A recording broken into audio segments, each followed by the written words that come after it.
Welcome back, guys, to Building 1313. It's actually a pretty exciting episode. I didn't physically build a lot of buildings themselves, but I actually had this cool idea of including an imperial occupation on 1313, since I always wanted to have like a brigade of stormtroopers going throughout the streets, like arresting people, or maybe there's a protest going on, they are subduing the protesters, and I thought it would be very interesting to see how imperialistic they actually are towards civilians. So I actually want to include another imperial vehicle into 1313. I placed a 42-inch TV right above the headboard of my bed, which, a funny story behind that, on December 24th, Christmas Eve, I came to work and it was pretty crazy because they asked for me personally. It was like, hey Tony, we have a gift for you, which is kind of bizarre because I'm not used to receiving anything ever in my life, like as a surprise. So I walked in the office and there was this 42-inch flat screen TV just sitting there, and they're like, you actually won a raffle, and we pulled your name out, and I got a free TV from just going to work. Pretty crazy. And it's actually very helpful because what I've been doing is I've been gathering parts on Bricklink, because you know how you have to scroll down, it's always like 10 of these parts, 20 of these parts. It's very monotonous work that you have to do. So the nice thing about this, it's a pretty large screen, so I can easily scroll through it with the wireless mouse. So I can be kind of anywhere in this room and gather all the parts and easily assemble the whatever thing I'm working on.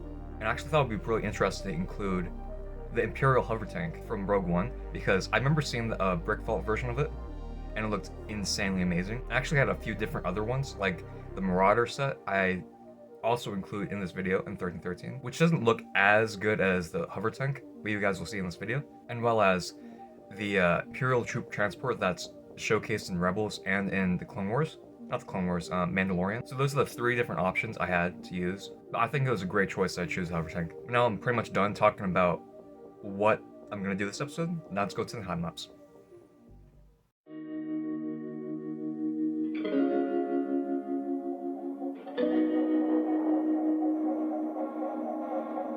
Oh my trouble, never rested, never stay.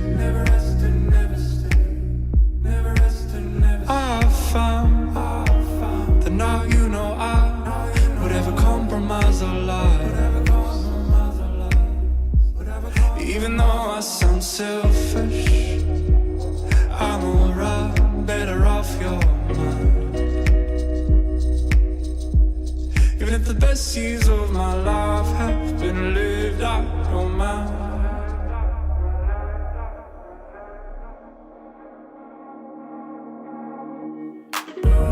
I've been stalling on the coastline, staying out of sight.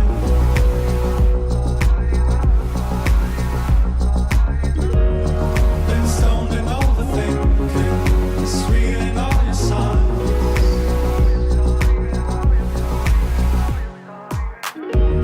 I'm done watching on the ocean, high from the side.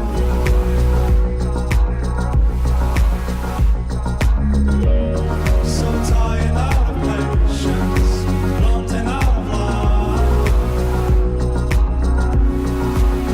Oh, I keep moving, but I know I ain't fooling anyone. I'm an old soul, my love, victim of... I must say, guys, this hover tank in 1313 looks amazing.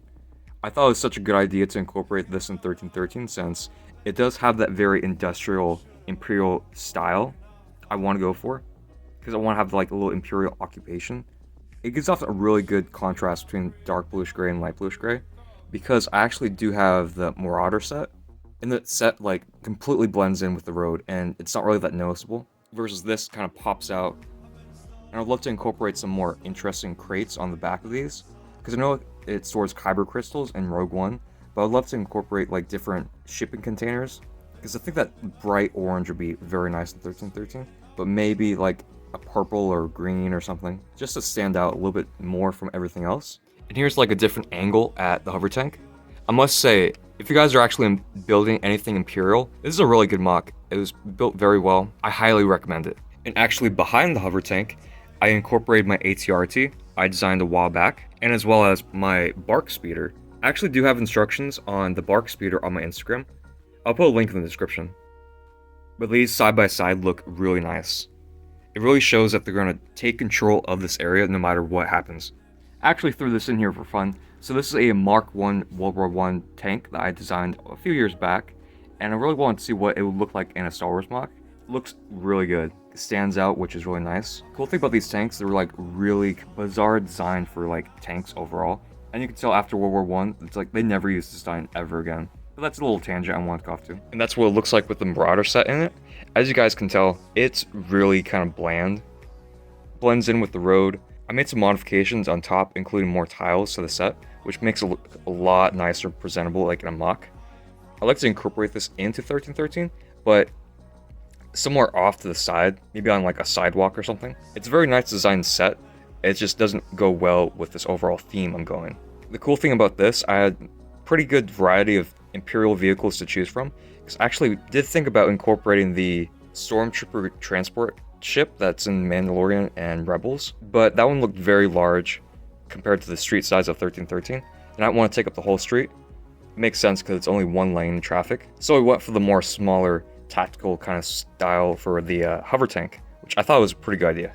And here's a little side-by-side with the Marauder and as well as the hover tank. I know there wasn't really building progress on 1313 itself, but I must say it incorporating the hover tank just for this episode. Also, I'm waiting for some new parts to come in the mail.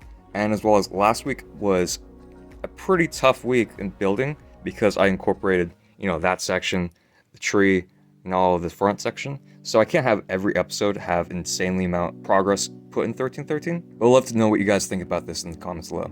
Now let's go to the outro. So what do you guys think about that hover tank? I absolutely loved it. The overall design and sleek aesthetic it has, like compared to the rest of 1313, looks very nice, especially when it's gonna be all complete. Having the Imperials march through the street like almost a parade just to show how much power and force they have on the whole planet itself. So the great thing about that MOC is that you can actually take that little hatch, so it's just a little head sticking out, which looks really nice. I'm probably going to display it exactly like that because it looks a lot more dynamic, and which makes sense because if you have a tank going through a street, there might be people that have little opposing opinions against that and might throw Molotov cocktails or some sort of detonator just to explode. But that's everything I want to showcase this week's episode of 1313. See you guys next week. Bye.